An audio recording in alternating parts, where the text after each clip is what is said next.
One of the questions today that probably comes up as much as any, and one of the more provocative questions today is, when does life begin? How many have heard that question? When does life begin in the womb? What is the question we're really asking?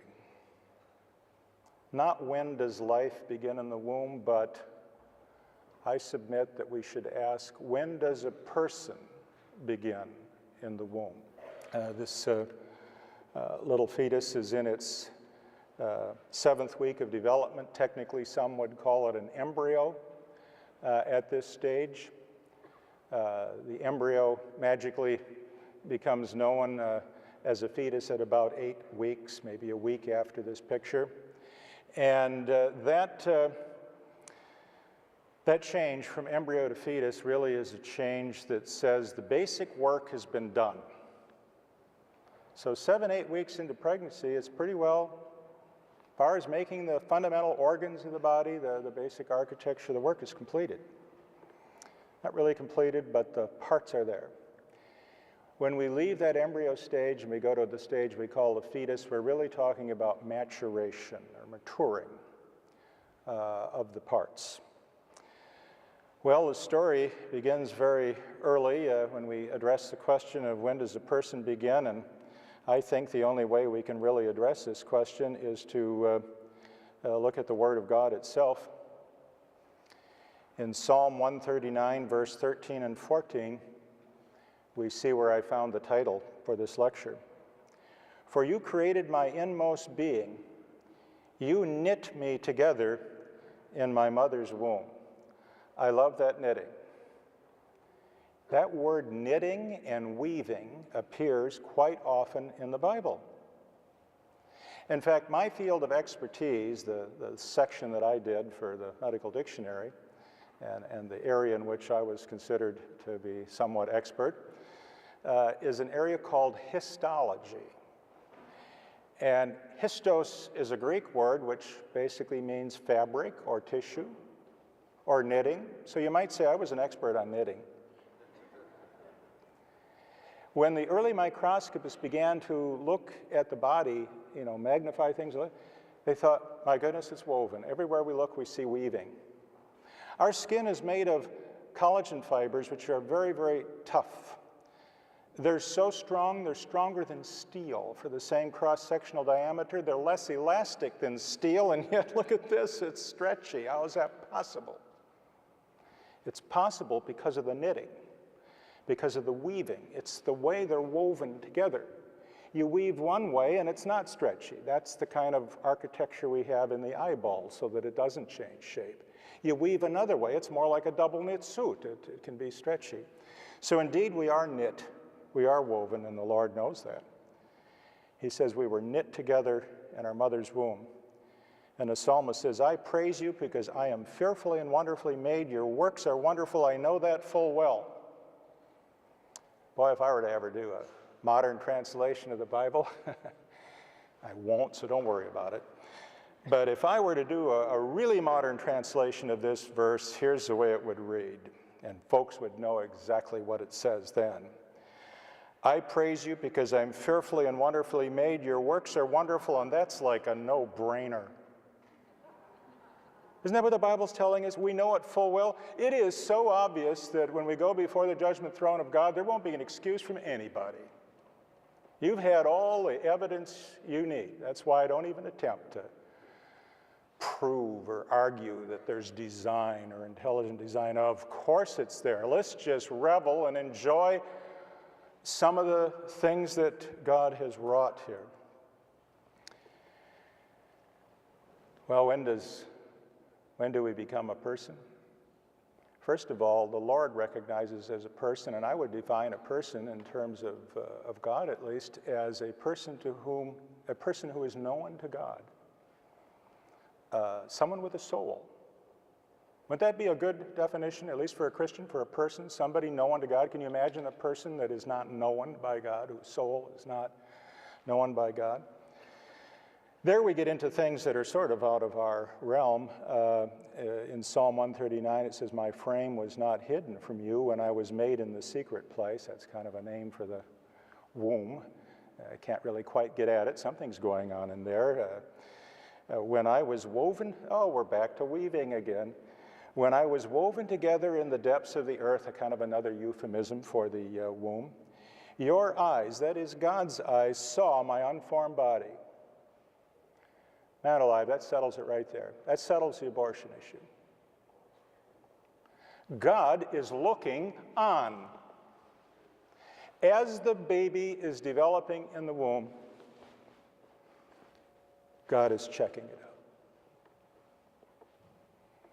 Your eyes saw my unformed body. That means when we abort a baby developing in the womb, I believe we're going right before the eyes of God and removing. That's not something we ought to do. Oh, and then we get into something I don't even want to think about. All the days ordained for me were written in your book before one of them came to be. What that suggests to me is that our personhood to God was known even before the worlds were formed. And that's not something we can act on. That's a matter that God can deal with. He's just told us that he knows us that well, but that's not something we can act on. When we try to figure out what a person is, we're going to have to go by something that we can see and understand. And so we're going to look into the womb now and see what goes on, starting from as early as we can start in the fertilization process. And before we do that, we need to read Ecclesiastes. You know, when I was a professor active in the university, it's awfully easy to get the big head, you know. In this big university, you have all these wonderful students, and I think every professor who's a Christian at least, and I would urge the others to do it too, ought to read the book of Ecclesiastes at least once a year. It just kind of lets the air out of the bag, out of the wind bag. Down it goes.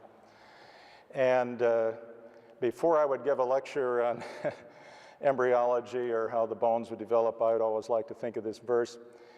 As you do not know the path of the wind or how the body is formed in a mother's womb, so you cannot understand the works of God, the maker of all things. What a way to start out. We're basically told, well, you can take a look, but you're still not going to understand. We'll understand something. We'll learn something maybe we didn't know before, but we're not going to hit the bottom on this one. You'll see that as we go along. So with that kickoff, let's just look at that secret place. This is the womb. It sits low in the pelvis, down between the hips down there. As you can see in this picture, it's got like sort of little water wings that go out each side from the uterus, and they kind of hold it in place so it doesn't rock too far forward or back. And from the uterus, there's a couple of arms called the oviducts. You can see them up there labeled oviducts, which is just fancy for egg tube. And these oviducts are kind of like this. I think of Atlas carrying the earth on his back. You know, the uterus is the body, the arms go up, and the hands are the ends of the oviduct, and there's fingers on the hands, and there's fingers on the end of these oviducts, little finger-like processes. Where do the eggs come from? Well, the eggs come from an organ called an ovary, which basically means an organ that produces eggs. So you see it's all pretty simple once you get through the names. And the eggs are going to leave the ovary and enter the oviduct. And that already, as far as I'm concerned, we have a miracle on our hands. Every 28 days, normally, an egg will be released from the ovary. The egg will be released first from one ovary, then the next month, the other ovary, and it takes turns, left, right, left, right. They're courteous, they take turns.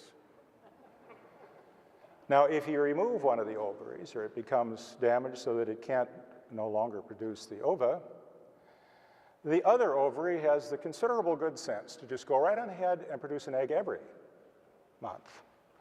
We call that a compensatory response. And so anyway, the eggs are produced. And when they're produced, they're ejected out of the ovary when they reach just the right level. And when they're ejected out of the ovary, the trick is you need to catch it. And the oviduct, with its little fingers on the end, come right down on top of that ovary and kind of feel around and see where the egg is coming out. And then it parks there, and it catches the egg. Sort of like if the catcher were to walk out to the pitcher's mound, take his glove, put it over the pitcher's fist and say, all right, pitch it. I think I can get this one. Because you see, you better get it. If you miss and the egg doesn't go in the oviduct, it's out in the peritoneum. That's a space around all of our organs. It can implant there and start to develop. And that will become fatal for both mother and child. Call that an ectopic pregnancy. So it's very important that the oviduct catch the egg. Let's look at this in a little more detail. We'll look at one of the ovaries as a drawing. These are wonderful drawings from Frank Netter, without whom I don't think anybody would get through medical school. They look at these drawings and study them. Inside this ovary, we find the eggs, and they start out as developing follicles. You can see them up here. And when a baby girl is born, as soon as she comes out of the womb, she has approximately 400,000 eggs ready to go. And no more are made. The newborn baby girl has all the eggs she's ever going to have. 400,000, many of which will not form children. Isn't that just as well? 400,000. Even the Lord, who's told us to be fruitful and multiply, knows that that's way too many arrows in our quiver. So about every month, every 28 days, about 30 or 40 of these little oocytes, we call them, will start to develop. A little cohort, if you will start to become larger and will build up cells around the outside periphery of the egg. And it'll produce a kind of a cyst. It's a hollow ball with fluid inside. You can see them up there, here and here, and it gets bigger and bigger and bigger. The egg is this part right here, this little round thing, and that egg will eventually be released through a little opening in the surface of the ovary. If the egg entering the oviduct is not fertilized, then a big change occurs. Because you see, after the egg is released, what's left of the follicle forms an endocrine organ called the corpus luteum, which means yellow body. But if we just called it yellow body, you wouldn't think it was all that complicated, so we give it the Latin name. And this yellow body, this corpus luteum, is an important endocrine system that will be necessary for the support and development of the baby should fertilization occur. But if fertilization doesn't occur, this endocrine thing that's left over from the follicle after the egg is released, it just starts breaking down. It gets a signal saying, you know, this egg never did get fertilized. I think you just ought to shut the whole plant down. And so what happens, it breaks down and forms a scar. Now here, you are going to see the hand of God pretty powerfully. The scar left behind from this corpus luteum, this endocrine tissue, is so large that you can take a microscope slide, hold it out at arm's length and see the scar, never mind the microscope. And by the way, the whole ovary is about the size of an almond. Not the whole shell, just the nut part. So one whole ovary will fit on a typical microscope slide, and at arm's length you can see the scar. It's a big part of the ovary. And next month you're going to get another one of these scars. And next month you're going to get another scar, assuming fertilization doesn't occur. And next month yet another. Do you see a problem here? Any of you have scars? How long have you had them? I have a scar here I've had for, I think, 40 years. I'm sure I'll die with that scar there. You see, scar tissue just doesn't break down. Oh, we'd love to figure out a way. Plastic surgeons, if they could just make scars dissolve and go away, wouldn't that be wonderful? We can't do that. It's like a solid mass of connective tissue. It's pretty much with you for life. And every time you ovulate, you get another scar, and I would say 4 or 5 months. The ovary is nothing but scar tissue, and that means there can be no more life. Mammals do not exist. There are no people. It's pretty well over. I'll just open for questioning right now. We need a miracle right about now. We need to have one scar in our body that gets totally dissolved, and that's exactly what happens. This scar, which is called the white body, the corpus albicans, gets dissolved. Oh, would surgeons love to know how to do that and dissolve scars. Provident care of God, things we never even thought about that are going on, and I guess we just take for granted, don't we? Here's your basic game plan. The egg is going to have to go from here into the oviduct, which is not away like it is there, but right down on the surface. Fertilization is going to occur right about in here. And then if the egg is fertilized, the egg needs to move down the oviduct to the uterus where it'll implant and develop. Sperm cells, on the other hand, need to go the opposite direction.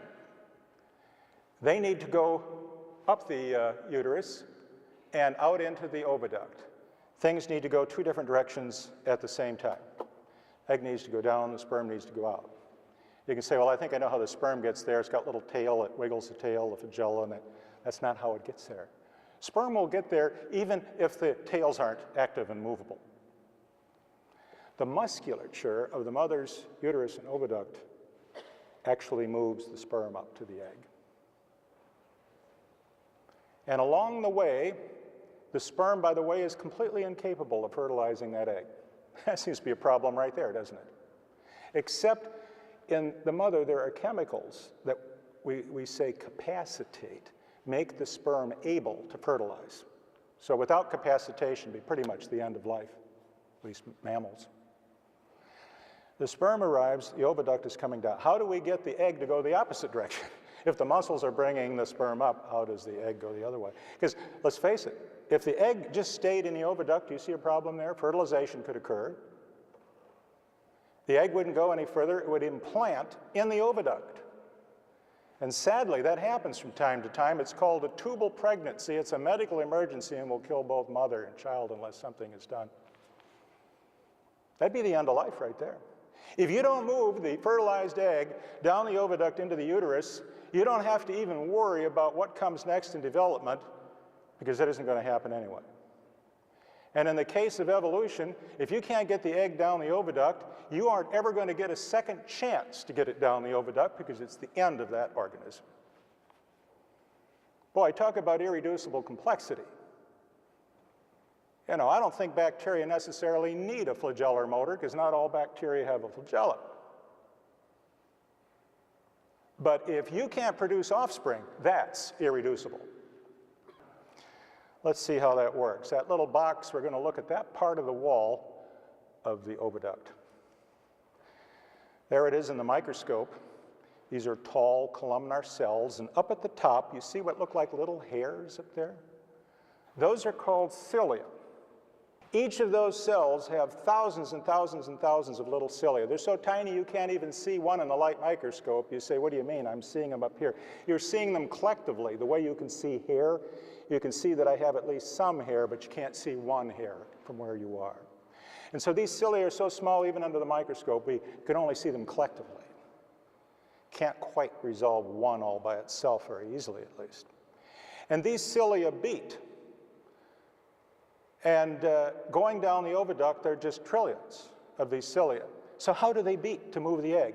Well, we could say you just sort of fire the pistol and they all start beating. Well, imagine if all those trillions of cilia just started doing this. Would that move the egg down the oviduct? You maybe work up a little foam, that'd be it. I think I'm onto it. It's like window wipers on a car. They go like this, right? All of them together. Would that move the egg? No, the egg would sort of go forward, backward, forward, backward, forward. Oh my, you know what the movement is?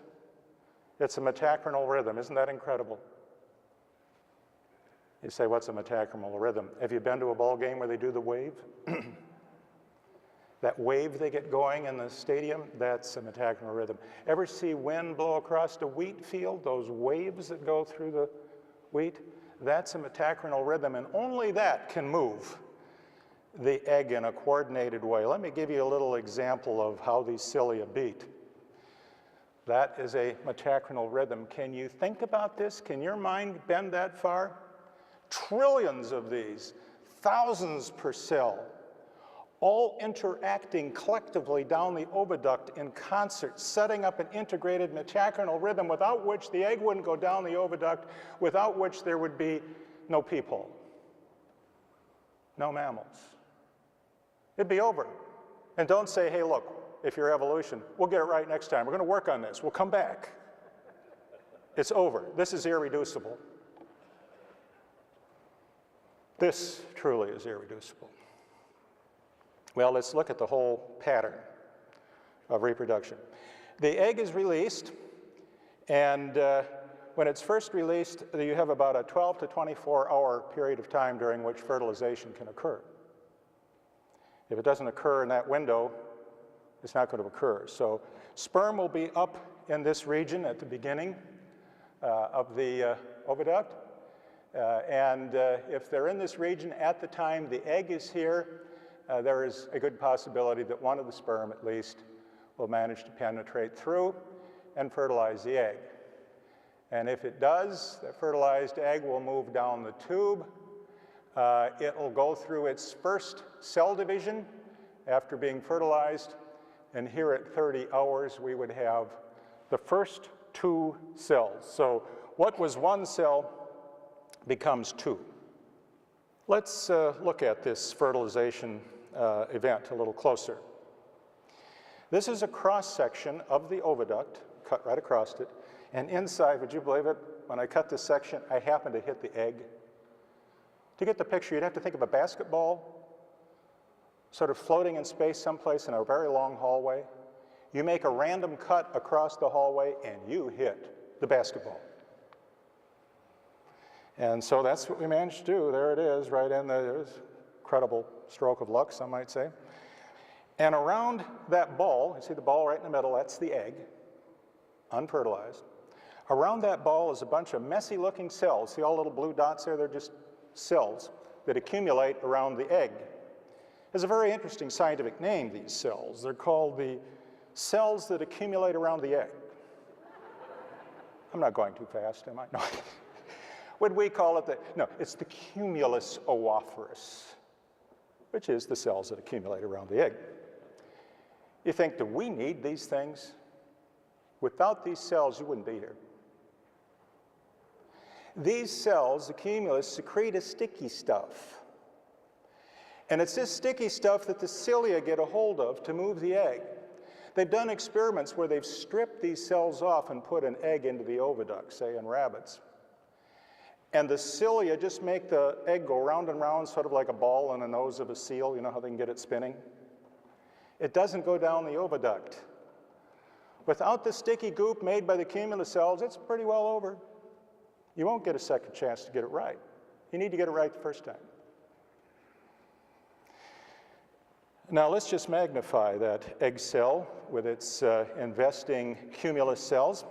Here it is at higher power, and when we do this, inside of this big cell called the egg, you'll see there's a little blue dot here, and that little blue dot are the chromosomes, or represents the chromosomes of this egg cell. And you can see how much cytoplasm there is compared to the size of all of the chromosomes. And would you believe it, it's like making a section through a long hallway in which a basketball is in three-dimensional space. You not only hit the basketball, but inside the basketball is a little BB, and you hit the BB dead center. Would you mind if I just sort of stood here and gloated over this picture for a while? And those are the chromosomes, because when that egg is ovulated, it goes to form the first, what we call meiotic division. And it waits there with the chromosomes not pulled apart, but the spindle ready to pull them apart, and it won't go any further unless fertilization occurs. Then it'll go on. At 12 to 24 hours, we have fertilization. The fertilization process in itself is just incredible. There could be 100 or more sperm in the vicinity of the egg, and it's essential that only one sperm fertilize the egg. If you get 2 sperm in there, we call that polyspermy, and there's no possibility of getting a viable offspring here. It'll just spontaneously break down. The sperm cell has 3 barriers it has to get through to fertilize. First, it has to get through the cumulus. No way you're getting through the cumulus. I mean, you just can't get through. So that's pretty much the end of life right there.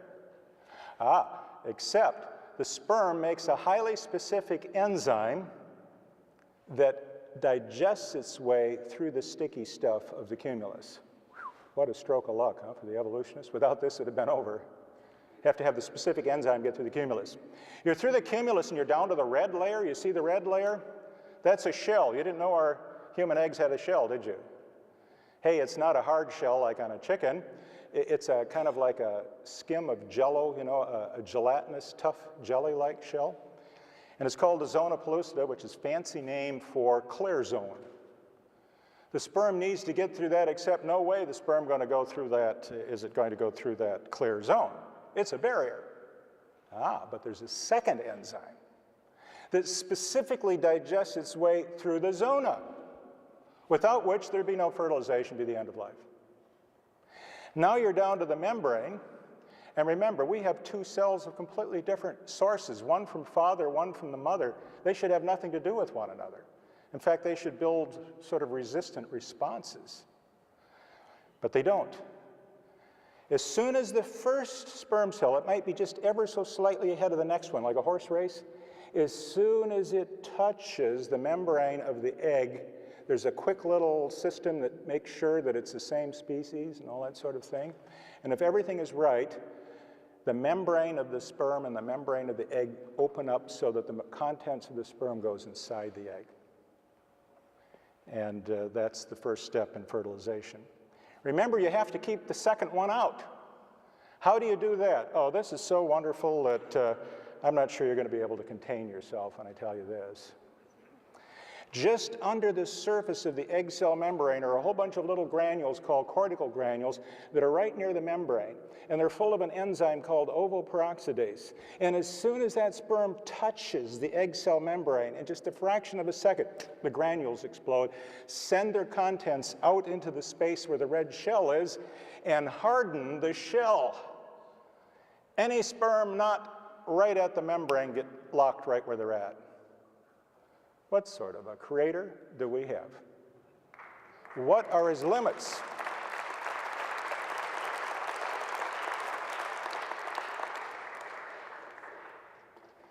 Once that happens, once fertilization happens, once the genetic material of the egg and the sperm are together, from that moment on, if you do not interfere, if you let it be, if you let God look on and watch and monitor the process in the womb, if he so wishes to bless you, a baby will be born 9 months later. And I believe it's from this moment on we ought not to interfere. It's the first chance that we, with our limited human minds, can perceive that there's something here that is forming a person known to God because God said he knew him even before the fertilization occurred. He certainly knows him now, or her, and watches on. Psalm 51 is sobering because not only does a person begin then, but like all persons on this earth, the person's a sinner. A fertilized egg is a sinner. Well, how about that for a definition of a person? Look in Psalm 51, verse 5 and 6. Behold, in other words, the psalmist wants to get your attention. This is important. Behold, I was brought forth in iniquity. That means coming out of the womb. I was a sinner. Now, as the baby emerges, he was a sinner. But he goes further than that. And in sin, my mother conceived me. That's the fertilization event. That's from the very beginning when life of the individual began and the person began. So we are sinful from the beginning. Behold, you desire truth in the inward parts, that is in the heart. And in the hidden part, you will make me know wisdom. Since we are a sinner and we're just a sinner from the beginning, we pray to God as the psalmist did in Psalm 51. To me, verse 10 and 11 here are simply one of the most important verses in the Bible. We spend a lot of time talking about creation. But the creation of heaven and earth is not the really big creation. The creation of heaven and earth, even when God says, oh, and he made the stars also as though it were, oh, there's something else. Oh, yes, all the stars.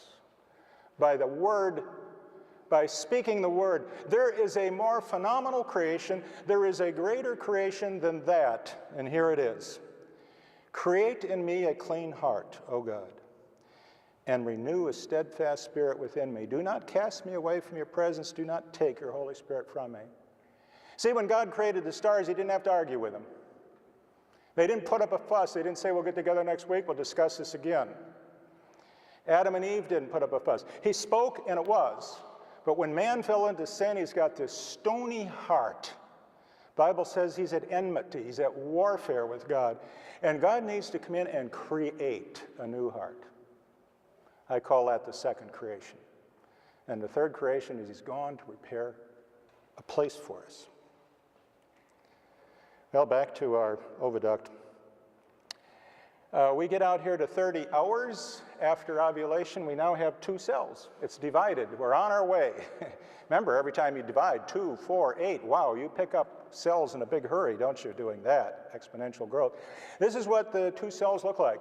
In a human, the egg is just divided, fertilized egg, and it's the first 2 cells made. And if you look, you can see the shell, the zona pellucida, going around it. Now, when you get into the adult or later in development, the cells are all held together by little buttons called desmosomes that kind of keep them from falling off and getting lost. There are little glues and buttons that hold them all together. But at this stage of development, there's really nothing holding the cells together except the shell. If the shell is defective and breaks down, those 2 cells can separate. Now, this is so heavy duty, you may want to plug your ears and not hear this because you're probably going to worry about it. But I've learned to just get blown over by God and just say, Lord, you know. I don't have to know. If they separate, you get 2 people. And if they stay together, you get 1 person. Each of you in this room could have been 2 people. Maybe some of you are. Have any identical twins here? Because an identical twin is a virtual clone. I have people say, oh, if they make a clone,